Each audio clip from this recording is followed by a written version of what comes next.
Namo tassa bhagavato arahato samma sambuddhassa. Namo tassa bhagavato arahato samma sambuddhassa. Namo tassa bhagavato arahato Samma sambuddhassa. Buddhang saranang gacchami. Dhammang saranang gacchami. Sanghang saranang gacchami. Dutiyampi buddhang saranang gacchami. Dutiyampi dhammang saranang gacchami. Dutiyampi sanghang saranang gacchami. Tatiyampi buddhang saranang gacchami. Tatiyampi dhammang saranang gacchami. Tatiyampi sanghang saranang gacchami. Panati pata veramani sikkhapadam samadhiyami. Adinnādāna veramani sikkhapadam samadhiyami. Kāmesu micchāchāra veramani sikkhapadam samadhiyami. Musāvādā veramani sikkhapadam samadhiyami. Surameraya majjapama dattana veramani sikkhapadam samadhiyami. Sadhu, sadhu, sadhu. Please prepare yourself for some time of meditation.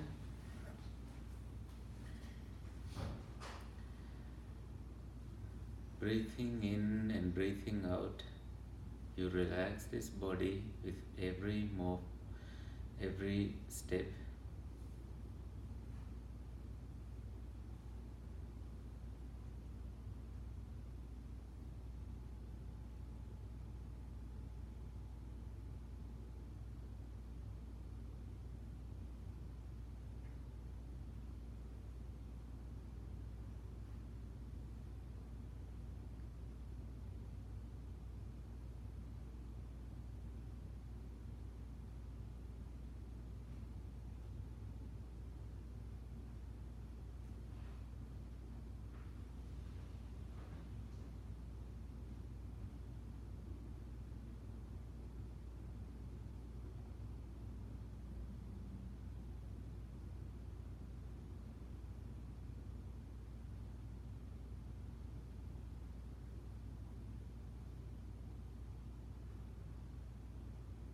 You take a deep breath in and release it.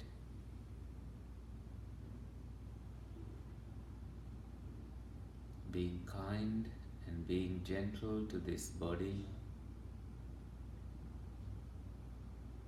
You have a welcoming attitude towards the feelings you get.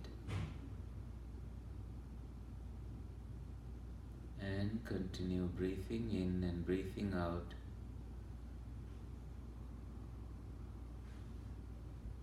Moving, turning, wiggling, and if needed, changing your posture.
This meditation helps you to empty your cup so that you can fill in with new information, excuse me, new Dhamma, new teachings,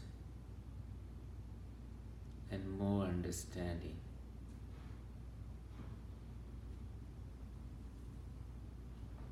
With that fresh attitude, intentions, we may open our eyes and begin our discussion.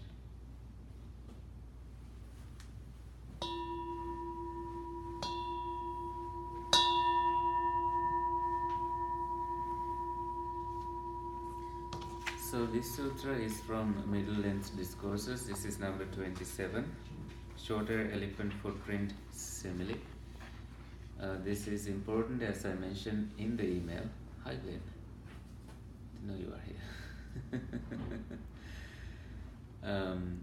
That this was, and hello, taught by Venerable Arahant Mahinda when he first came to Sri Lanka with Buddhism.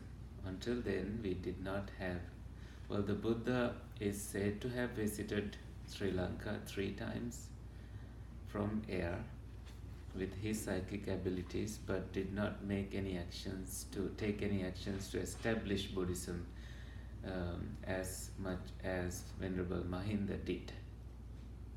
The Arahant Mahinda was the only son of the king Ashoka in the 3rd century BC, and his only sister also came to Sri Lanka upon the brother's invitation, Arahant Mahinda's invitation, with the sapling of the Bodhi tree under which the Buddha became enlightened.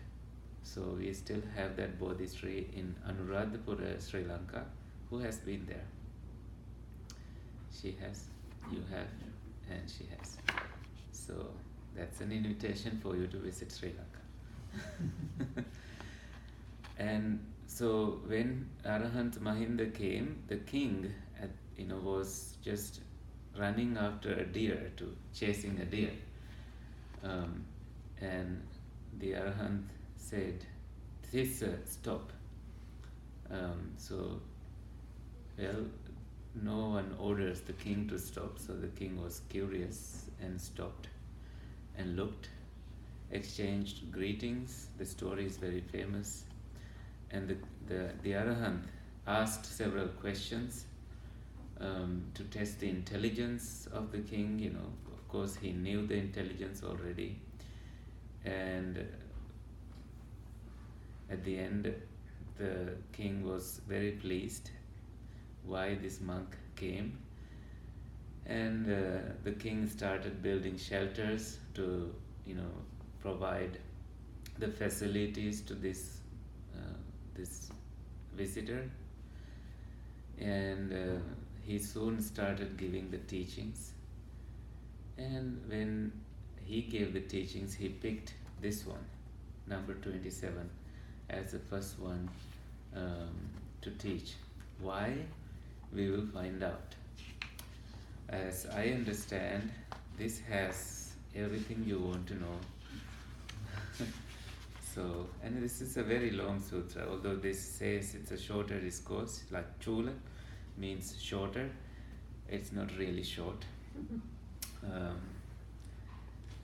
We don't know what was added to this later, just to make it complete, or whether this was, all that this is not his teaching, this is just Buddha's teaching, right?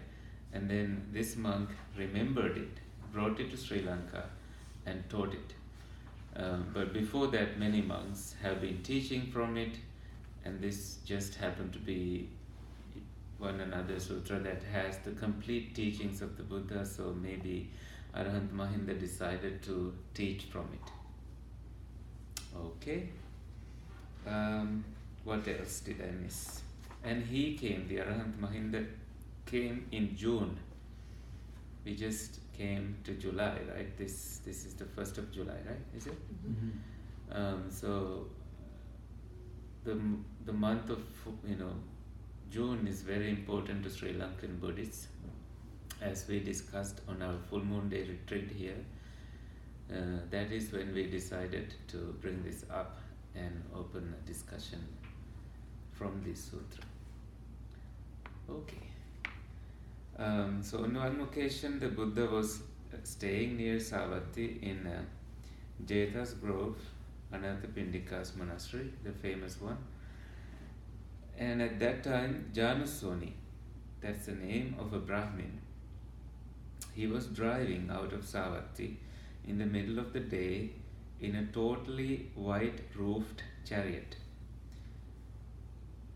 So he was leaving Savatthi. He saw Pilotika, the wanderer, coming from afar, and on seeing him, said to him, "Now where is Master Pilotika?" Another name for him is Vachayana, addressing him by the clan name, coming from in the middle of the day. So they are friends. That's why he stopped and asked this question, like, "Where'd you go?" kind of question. "Sir, I have come from the presence of Gautama, the contemplative.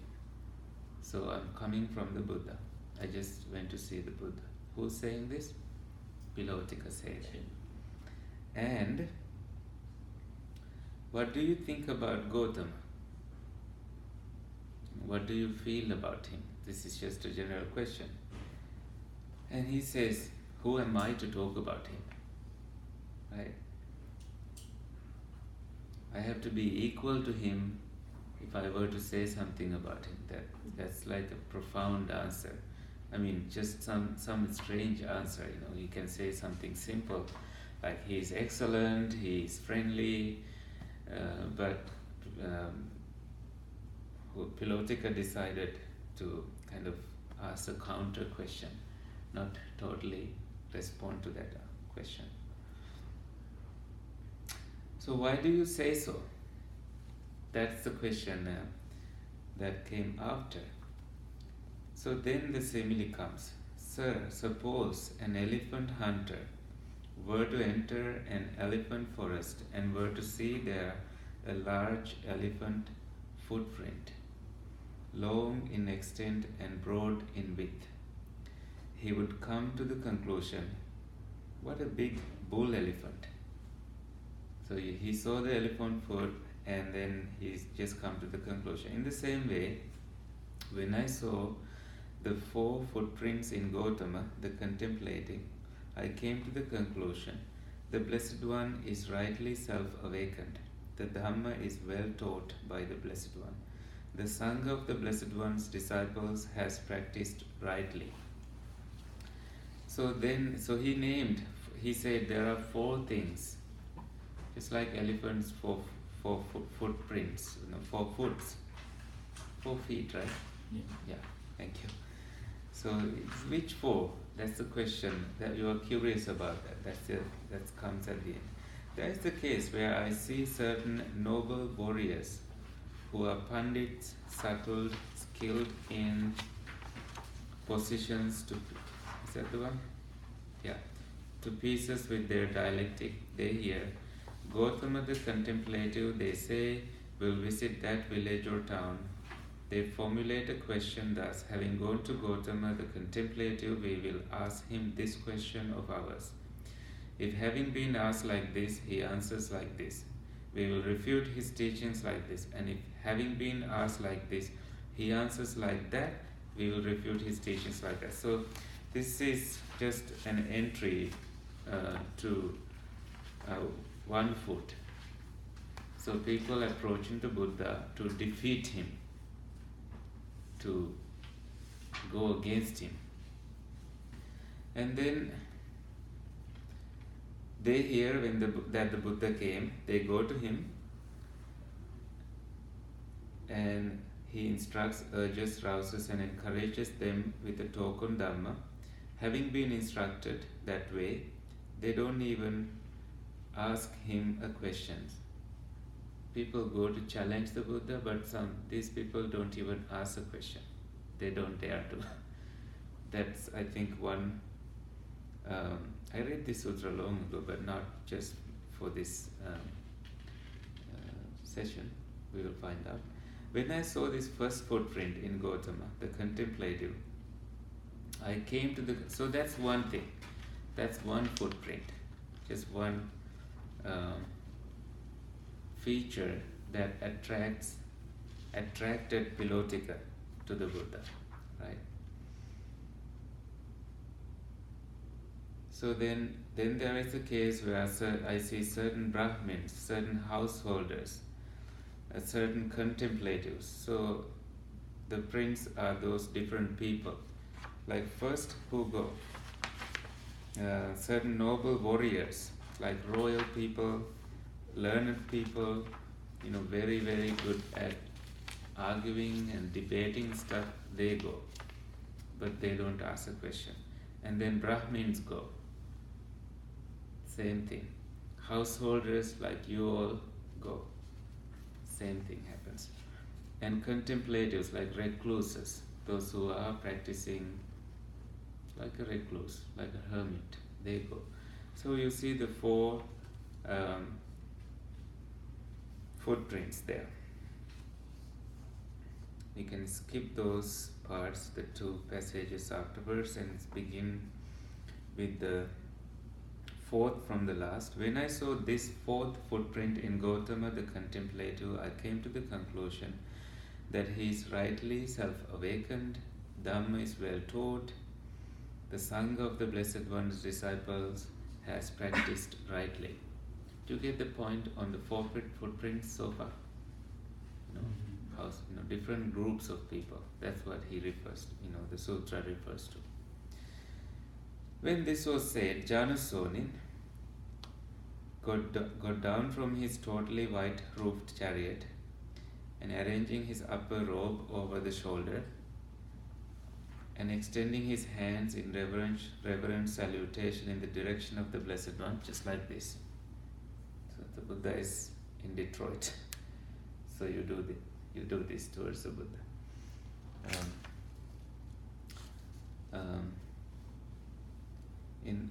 Exclaimed this exclamation 3 times.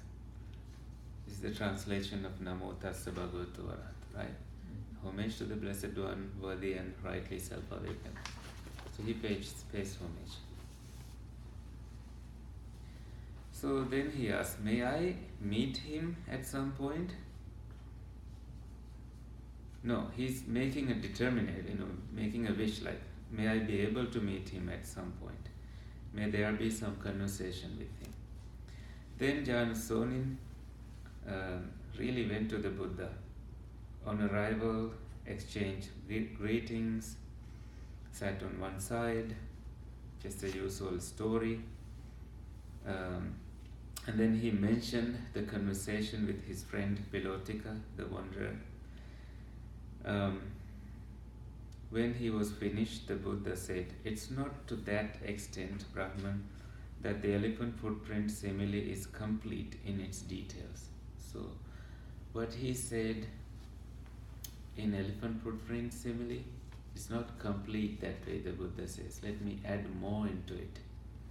So he begins a conversation. So listen carefully, I will speak.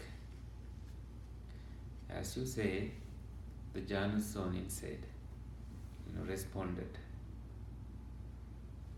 Now, the real simile begins. Suppose an elephant hunter were to enter an elephant forest and were to see there a large elephant footprint, long in extent and broad in width. So this is a big footprint. He would not yet come to the conclusion, what a big bull elephant. Why is that? Because in an elephant forest, there are dwarf female elephants with big feet. It can be just a shorter one with big feet. So the footprint might be one of theirs. It's an interesting point, right? This sparked me, you may think like when you see the Buddha, people say he is enlightened, and then you are like, maybe not. You know, it could be just somebody's story. So you have these thoughts. This is a similar response. You see something, but you don't come to the conclusion that this is the biggest elephant in the forest. Also, when you practice the teachings, you come to a certain point of your practice, but you don't make the conclusion that this is the end. You want to go further until you are totally, verified, totally sure of that this is the end of it. So that's why we have a progressive pattern in this sutra. We will find out. So he follows along and sees in the elephant forest. No, we did that part, right? No, it's repeated. There are tall female elephants with tusks and big feet. So what? Yeah. So let's go to the previous one. So he follows along and sees in the elephant forest a large elephant footprint, and an elephant hunter would not yet come to the conclusion. So what he sees is broad, long in extent and broad in width, and some scratch marks high up. So high up there are some scratch marks of the trees. And then he thinks, what a big bull elephant. But the hunter did not conclude that this is the biggest elephant.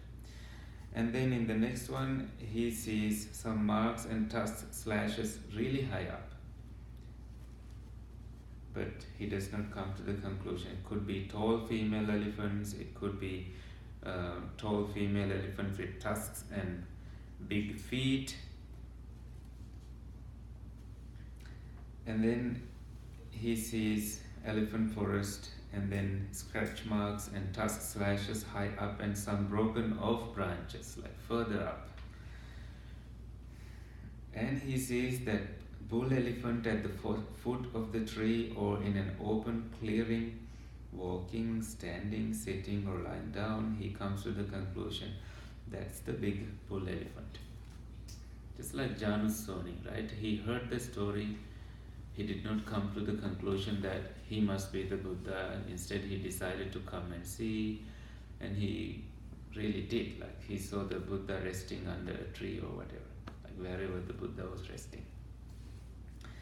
In the same way, Brahman, there is a case where a Tathagata appears in the world, worthy and rightly self-awakened, like Samma Sambuddho. He teaches the Dhamma admirable in its beginning, Adi Kalyana, admirable in its middle, Majjhe Kalyana, admirable in the end, Pariyosana Kalyana. You've heard this Pali, right? He proclaims the holy life both in its particulars and its essence, entirely perfect, surpassingly pure. Parisuddham Brahmacharyam Pakasiti. He teaches the pure conduct of a Brahma, holy life. Okay. And then a lay person, hearing the teachings, gains conviction like faith in the Tathagata and reflects, household life is confining, a dusty path. Life gone forth is the open air. Abhokaso pabbaja, this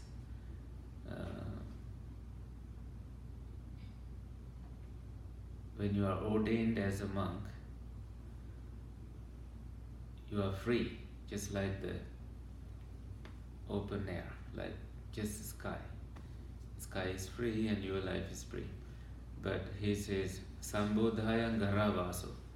The household life has many sambhadas, the stumbling blocks. Have the responsibilities of your children, have household duties and stuff, running errands, and we do some of that here. But we also have the freedom to go anywhere at any point, because we are not responsible to a marriage, we are not responsible. We are just free. You see the defeat. I don't have to go in there. You understand it.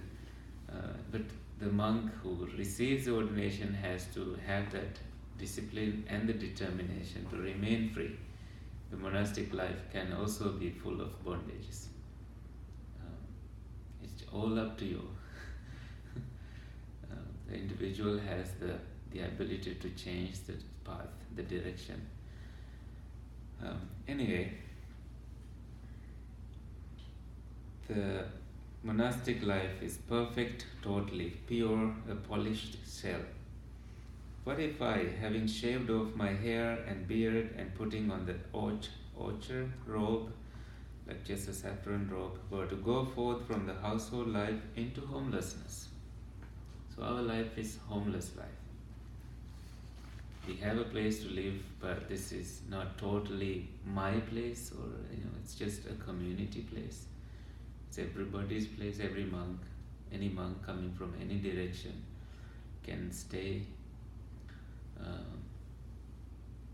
The United States of America is short of monks actually, so plenty of room here, but not so many monks. Oh, even in Sri Lanka, we have only about 20,000 monks, not so many.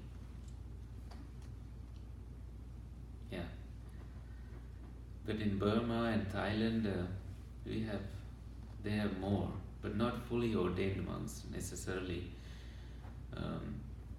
So that says that not many people decide to remain, just enter the monastichood and to remain as monks, because they don't like what they have heard about the monastic life, that you have to have so many precepts to observe, like rules to, disciplinary code to keep, and a certain way of conduct, that you cannot marry and this and that. So a lot of things give them fear before even they think about.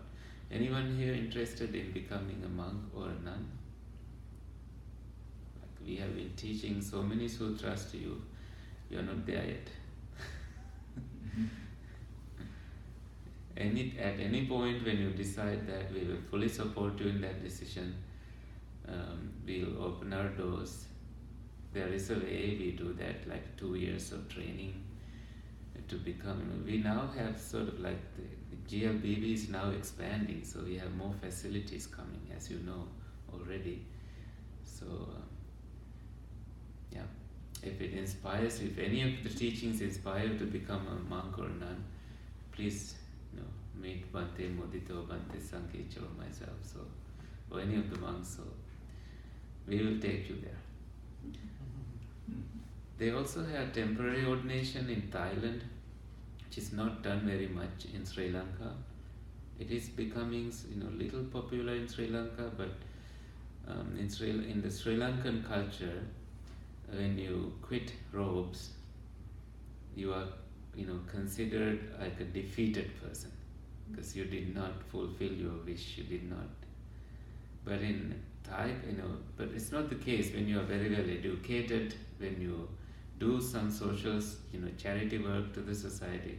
But if you leave like a total failure there, like not even monastichood, no education, nothing, like you haven't practiced anything, there are reasons for people to say that you are a useless person. Well, you are not, in my opinion.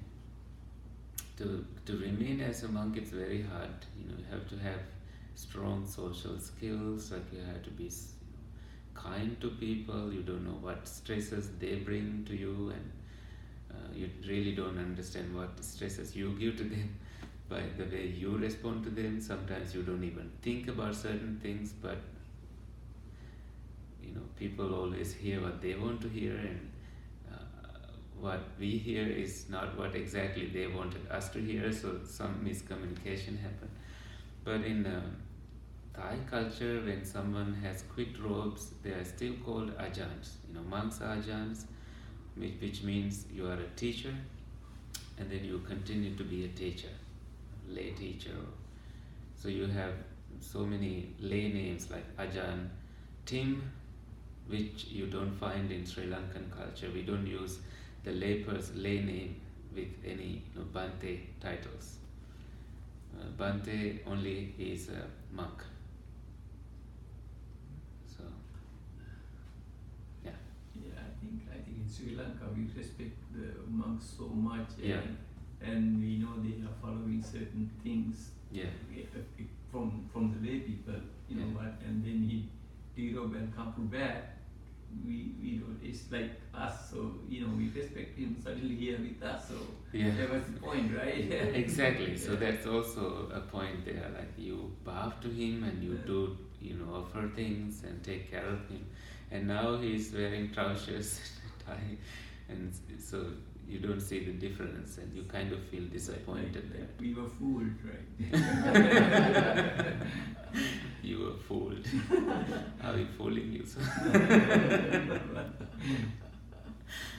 Yeah, that's interesting though, right? We have to, that's part of the reason why people like, but then there are so many other people who know what the monastic life actually feels like, in urban sort of socialized situations. Then for them they don't feel any difference because they see the same individual in the robe, or because in the American culture, like Amma Tanasanti, she quit robes and she's still teaching as a teacher. So things are happening, in the American way here. People, her followers still go there and learn from her. And she had, I think, some reasons, I don't remember, but always there are reasons behind. But I'm not defending anything, okay?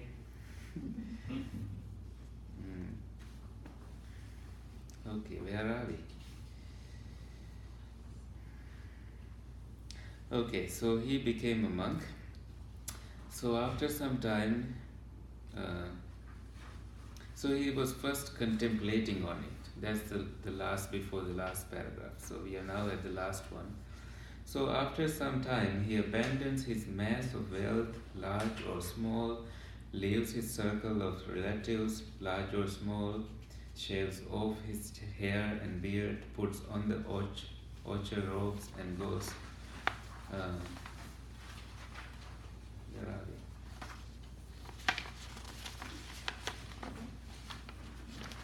I think I'm missing a page.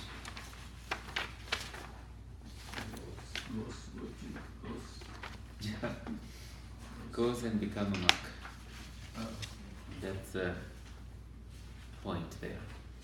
So, what's the missing page though? Well, it's copied on the back. Is it?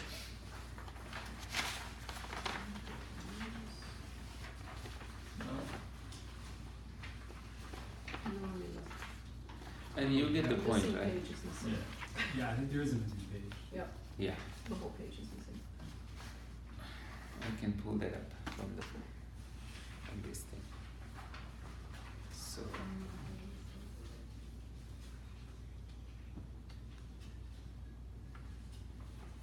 you don't have to.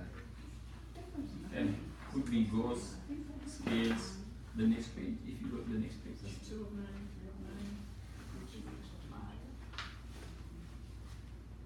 They're not all clear.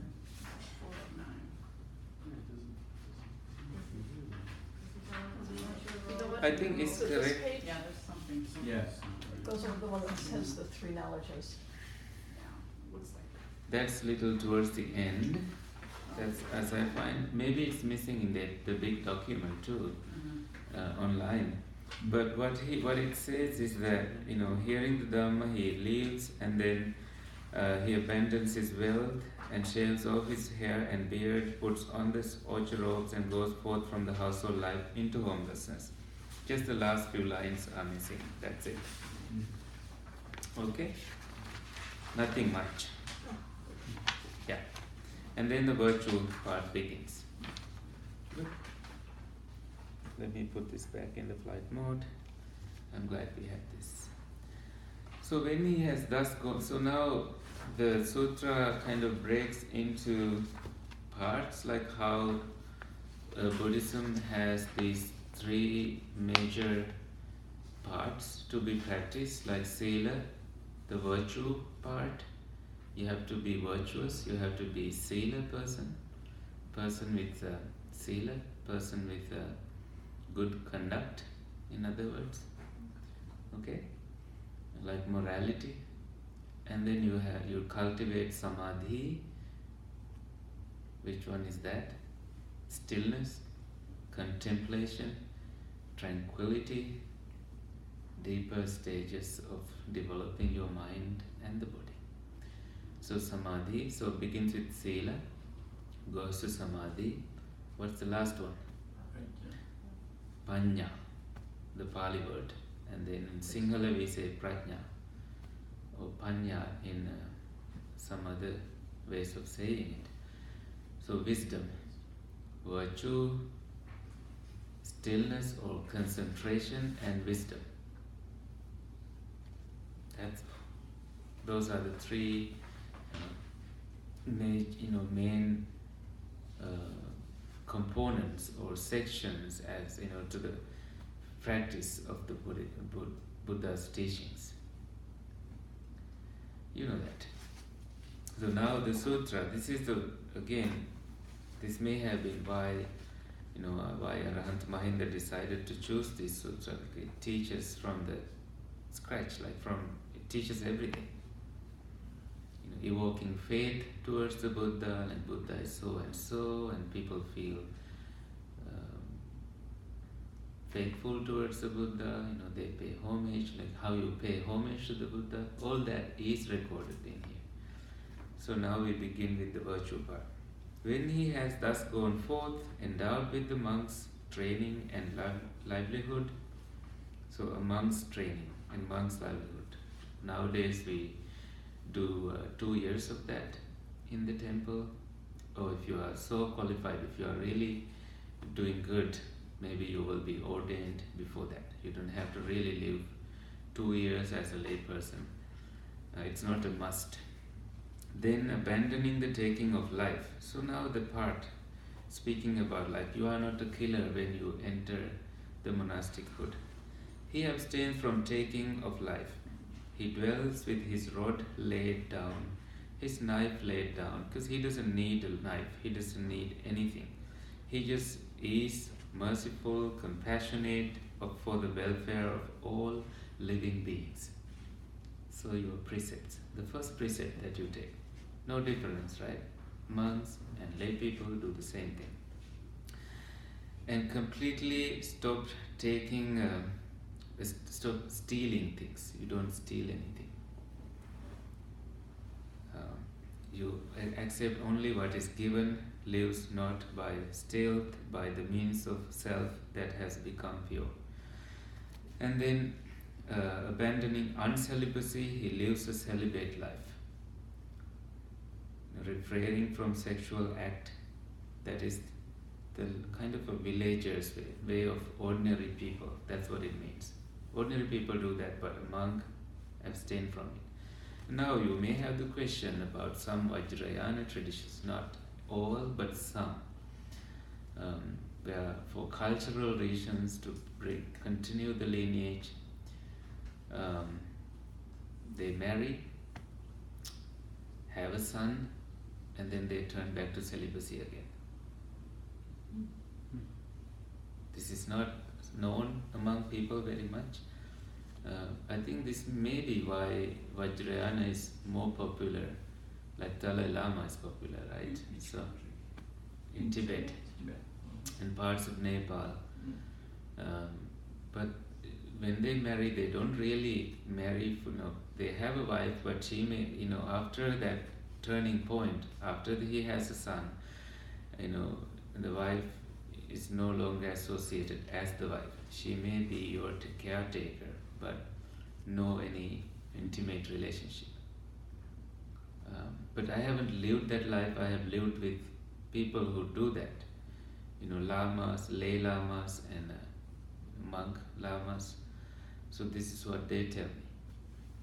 and they go for retreats for 3 years, 4 years or longer. They don't see anybody, no talking. That's how rigid their practice is. So we need to know these things to appreciate these traditions. But people are attracted to getting married. One thing, when I first went to Italy for my studies, this Russian girl, I remember coming to me asking, "Will you never get married?" I said no, and she was so upset about that concept. She just didn't understand it. I said, I have committed to this life as a monk for my lifetime. So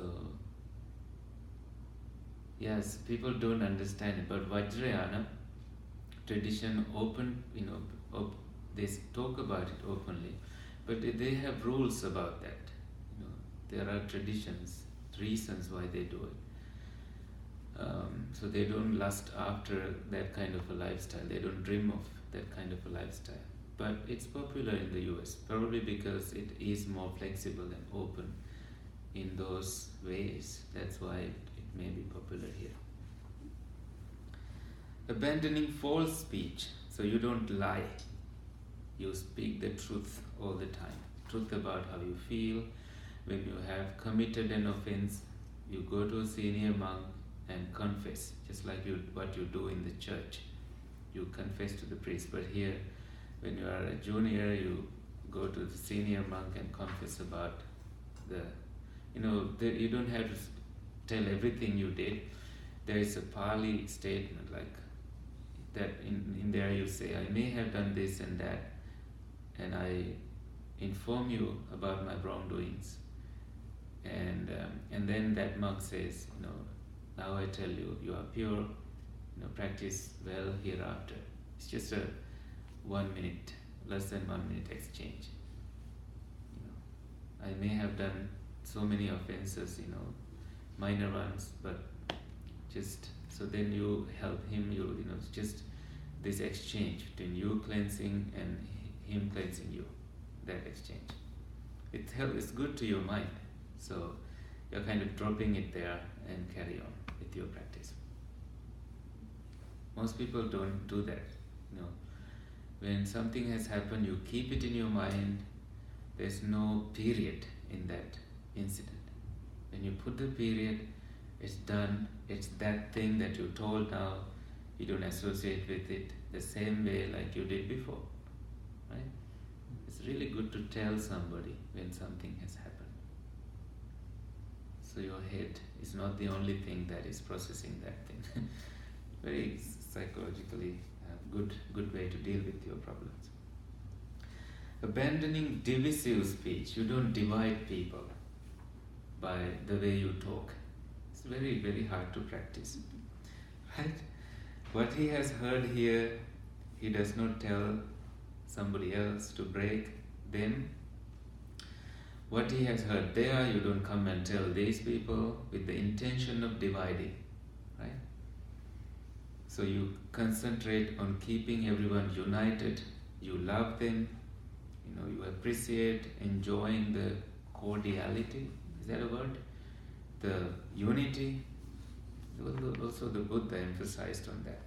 So you create concord. If you can do that, you are famous, popular, like you are welcomed in every place. This is very important. And then abandoning abusive speech. You don't use abusive language. Speak words that are soothing to hear, affectionate, that go to the heart, polite, appealing and pleasing to people.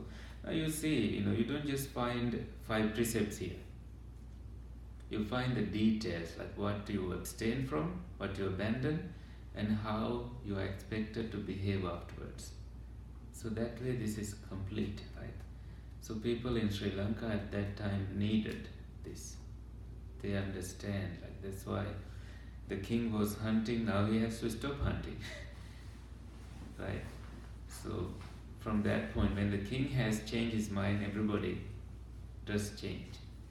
His subjects also change. Abandoning idle chatter, idle or idle?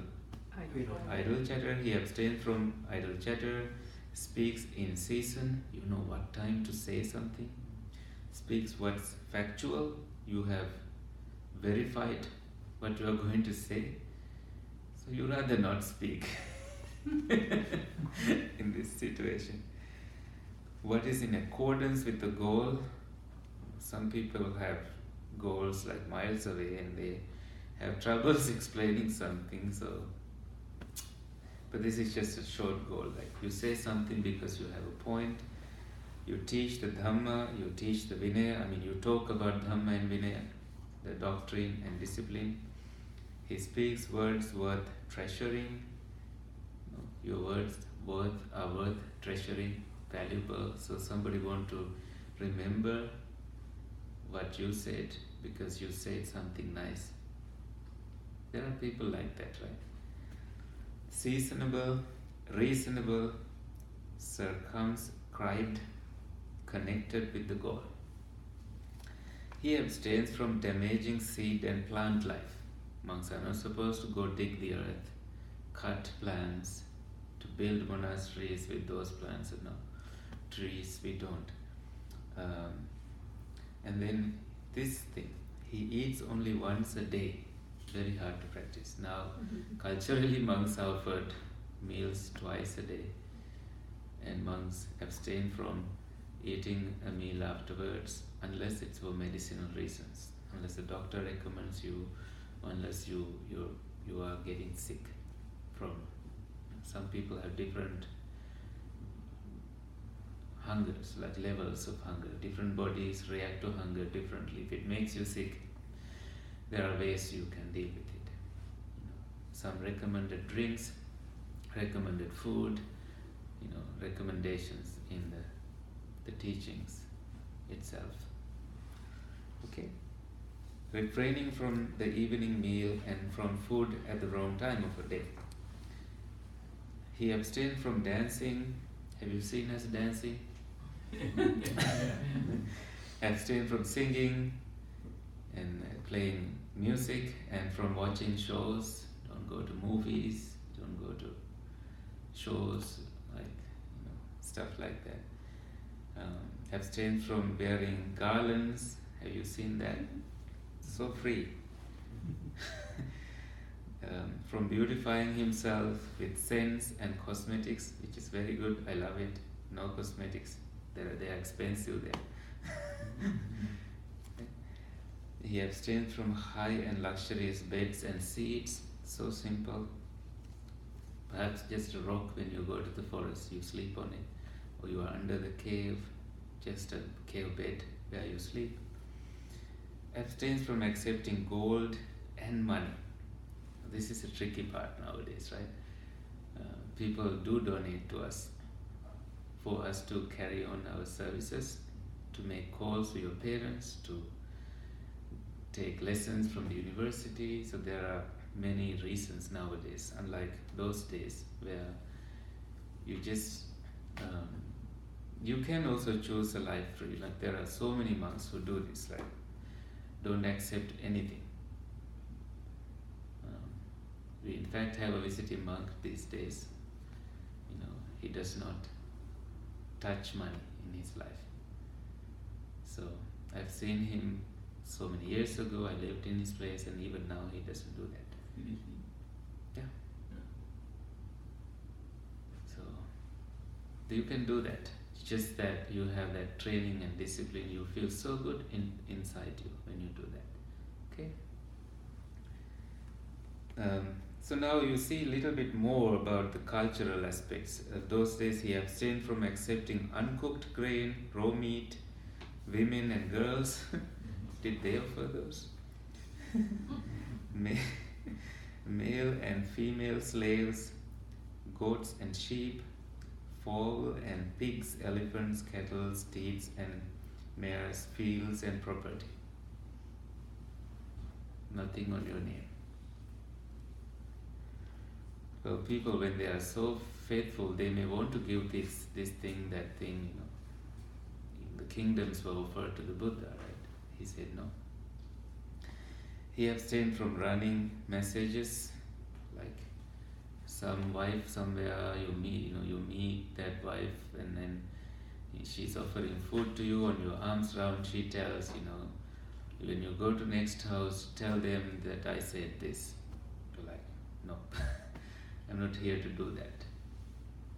So you don't, really get, you don't become a messenger. You abstain from buying and selling, so no Amazon account. From dealing with false scales, false metals, false measures, from bribery, deception and fraud. So you abstain from all kinds of wrongdoings. Abstain from mutilating, executing, imprisoning, highway robbery, plunder and violence, things that people do. He is content with a set of robes to provide for his body and food to provide for his hunger. Just as a bird, wherever it goes, flies with its wings as its only burden. Very famous Pali statement. Sapatta bharu sakunovya. Just a bird. You haven't seen any birds with a bag, right? But so many humans with bags. So just like that, birds with no burdens, nothing they carry. So too is he content with a set of robes to provide for his body and alms food to provide for his hunger. Wherever he goes, he takes only his barest necessities along. Endowed with this noble aggregate of virtue, Sila Skanda, aggregate of virtue, is just a heap of Sila. Sila Skanda. He is inwardly sensitive to the pleasure of being blameless. The point is being blameless. Nobody can say anything about your conduct. Right? You're totally a harmless person.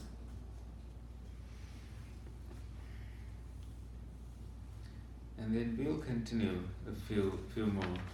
And I think we may have to bring this to the next step. We'll see. Or if you are in the mood, we can finish the sutra today. It's 8:27 now. Anyway, we will go as far as we can go. Now you did the bodily restraining, like you did your purifying of the conduct thing, and then you go to the sense restraint. On seeing a form with the eye, you see now this is internal struggle. It's not easy as soon as you can say I'm virtuous, but it's not enough. There's more to be done. He does not grasp at any theme or details by which, if he were to dwell without restraint over the faculty of the eye, what happens? Evil, unskillful qualities such as greed or distress might assail him.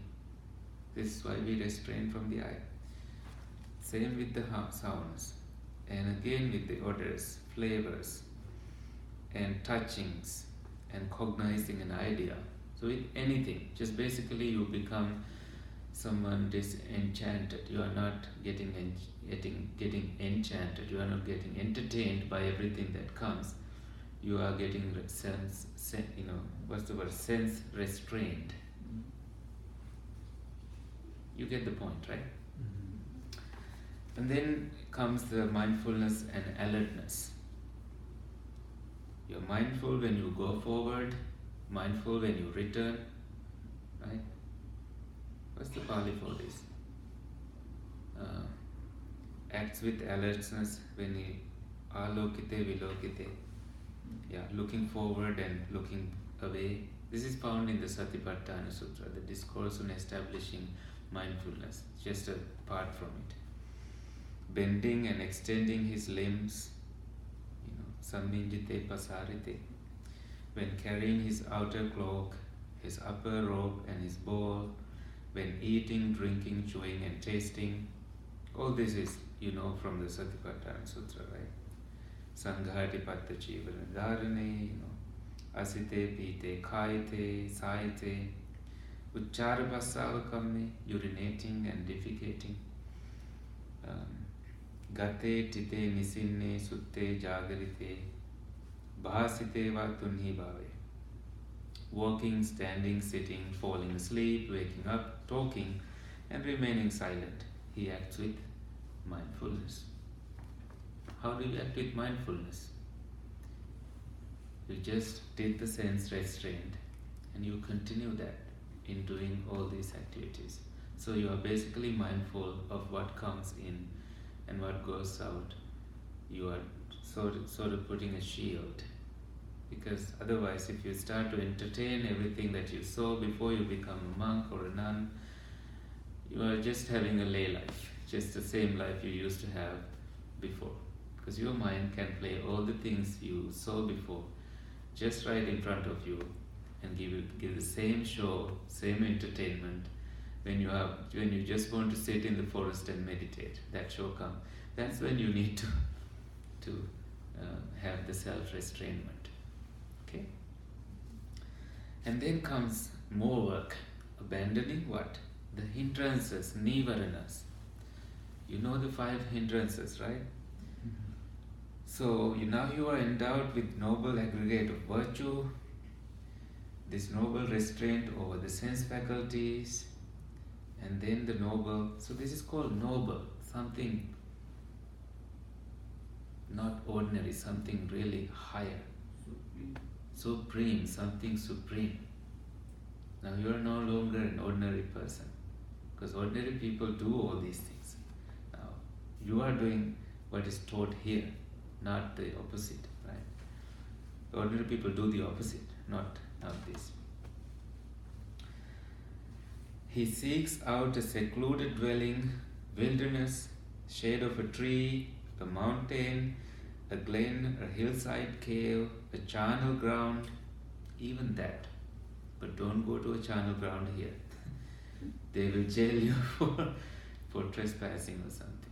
I think you can, but not to meditate, not to spend the night. But this means, here what it means is that you go there and spend the night meditating there. That's your place. Especially when you are dealing with strong defilements like lust. You want to see dead bodies getting decayed, rotten. So you detach your association with lust, with any physicality, any material body. So you find a very simple place, like a forest grove, the open air, a heap of straw. So that's where you go. After your meal, returning from his food, he sits down, crosses his legs, holds his body erect, and bringing mindfulness to the fore. So you are now beginning to stay alert and totally mindful and go deeper and deeper in your practice. Now you see, abandoning what? Covetousness, strong attachments, avijja. I always tell you the difference between avijja and abhijja. Avijja is ignorance. Abhijja is covetousness, strong attachments, okay? With regard to the world, what world? Your world. You are the only person who knows your own world. So, abandoning any greed, you dwell with an awareness devoid of covetousness. You don't go to impulsive, greedy thoughts. Cleanses his mind of covetousness, and then abandon ill will and anger. You need to abandon them to be free from them. You're no longer the same person who gets angry. Dwell with an awareness devoid of ill will, sympathetic with the welfare of all living beings. Cleanses his mind of ill will and anger. And then abandoning sloth and drowsiness, dwells with an awareness of devoid of sloth and drowsiness, mindful, alert, percipient of light. So seeing light means you are awake. Seeing darkness means you are sleeping. So percipient of light, you wish to stay with light. He cleanses. So this is why in meditation, like here, we should not really turn off our lights. He cleanses his mind of sloth and drowsiness, abandoning restlessness and anxiety. He dwells undisturbed, his mind inwardly stilled. So that's really the meaning of removing restlessness. Your mind is stilled. Cleanses his mind of restlessness and anxiety, Abandoning uncertainty, he dwells having crossed over uncertainty with no perplexity with regard to skillful mental qualities. He cleanses his mind of uncertainty. And then you go to 4 jhanas, which we have discussed before, right? Have we? Maybe briefly in the past couple Yeah, months. maybe briefly, yeah. I think we will be able to finish this today. Are you okay to stay for about 10 more minutes? Yeah. Good. So, quite withdrawn, you see the gradual progress, like the previous week's discussion, right? There is a progressive progress. So, quite withdrawn from sensual pleasures, withdrawn from unskillful mental qualities. Vivicca kusalehi dhammehi, that's the Pali for that. So, viviccheva kamehi, which means withdrawn from sensual pleasures. Vivicca kusalehi dhammehi, withdrawn from unskillful mental qualities. He enters and remains in the first jhana, pataman jhanam upasampajya viharati. Rapture and pleasure born from withdrawal, viveka jang priti sukham. So rapture, priti, pleasure, sukha is now arising in you. Now you are free from so many things. Obviously, there is pleasure, freedom arises in you. This is just something that you are conditioning in a way from your previous behavior and training. Accompanied by direct thought and evaluation. Savitakkam savicharam. Okay, the word direct comes again. Like 1 week we had a question about what is direct and indirect, with direction and without direction.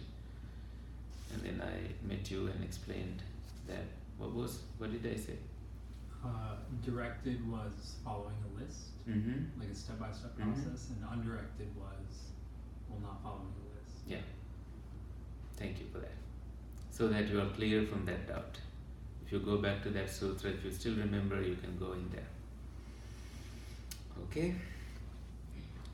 Now you see the footprint comes back. This Brahman is called the footprint of the Tathagata. A scratch mark of the Tathagata. A tusk slash of the Tathagata. But a disciple of the Noble Ones would not yet come to the conclusion that the Blessed One is rightly self-awakened, the Dhamma is well taught by the Blessed One, the Sangha of the Blessed One's disciples has practiced rightly. So you only saw a scratch.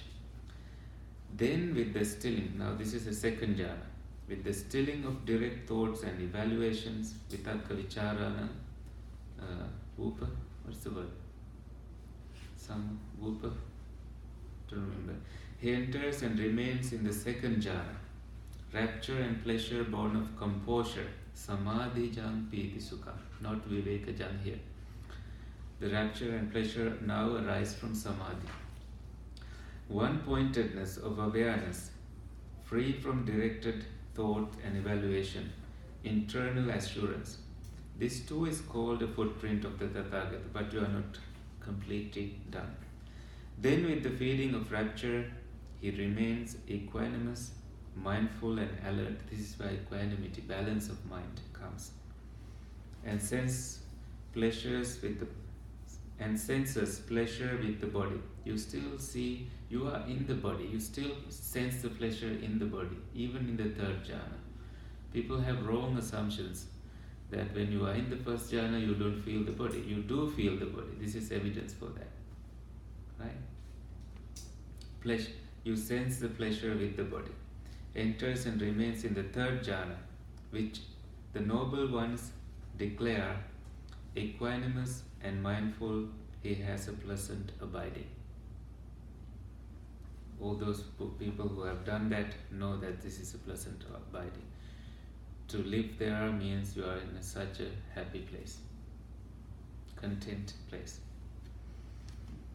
And then skip the next part because you know what it is.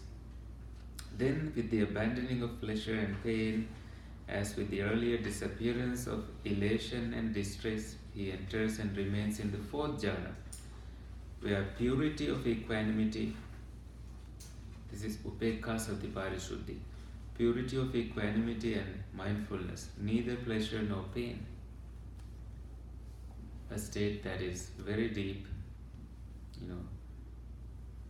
You have now, you entered the equanimity in the third jhana, but you go to the purity of it. You stay in that, unchanged, not wobbly, very, very stilled. Get it? Mhm.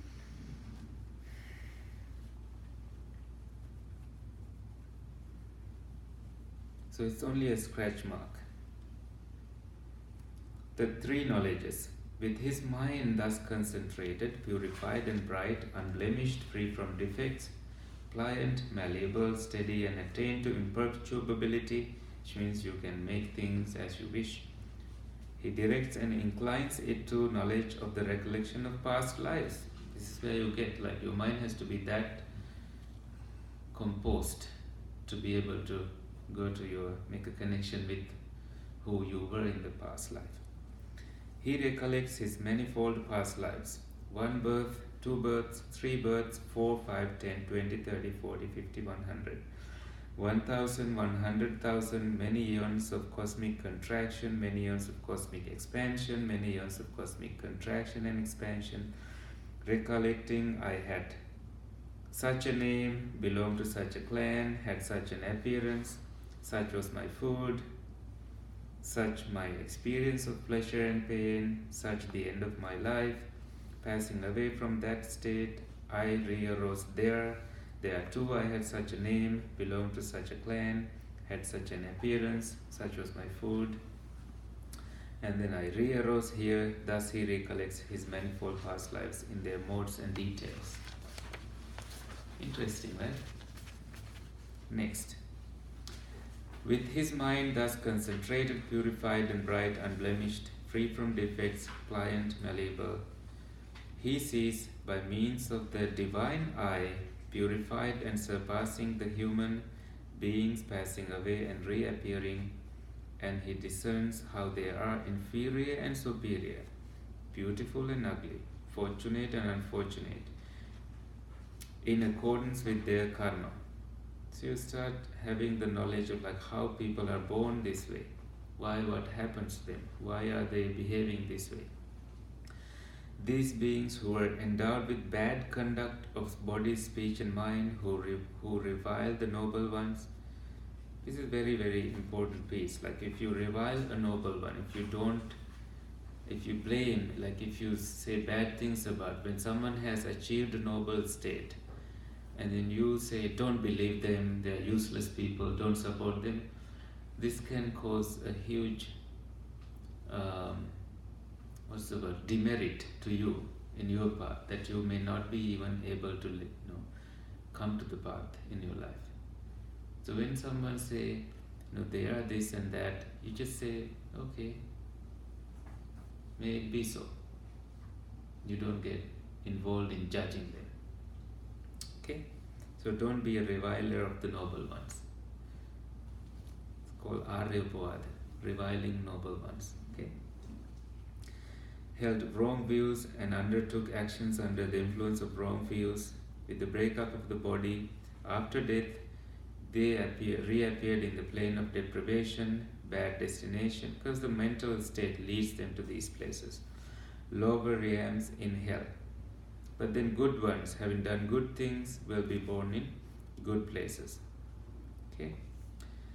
And then skip the next part, go to with his mind thus concentrated, purified and bright, unblemished, free from defects, he discerns as it has come to be that this is dukkha, this is the origination of dukkha. So now you are kind of attaining the destruction of defilements. So he used the word stress for dukkha, an American way of saying it. This is the cessation of dukkha. This is the way leading to the cessation of dukkha. So, very interesting. Four Noble Truths. The Four Noble Truths, that's right. His heart, thus knowing, thus seeing, is released from the fermentation of sensuality, the defilement of sensuality and the ignorance and bhava, becoming. You don't continue this anymore because you saw enough already. With release, there is the knowledge released. So the question is answered. What question? How do you know that you are enlightened? This is how you know. The knowledge comes that you are released. You no longer continue this. He discerns that birth is ended, the holy life is fulfilled, the task done, katang karaniya. There is nothing further for this world. Naparang ittattayati pajanati. You know that nothing more to be done. So that's also a footprint. And then his response. Shall we read it all together? The last. Magnificent. Just as if he were to place upright what was overturned, to reveal what was hidden, to show the way to one who was lost, or to carry a lamp into the dark, so that those with eyes could see forms, in the same way has the Blessed One, through many lines of reasoning, made the Dhamma clear. I go to the Blessed One for refuge, to the Dhamma and to the community of monks. May the Blessed One remember me as a lay follower who has gone to him for refuge from this day forward for lifetime. Sadhu, sadhu, sadhu. Thank you for coming. Any questions? No questions. Thank you for not asking any questions.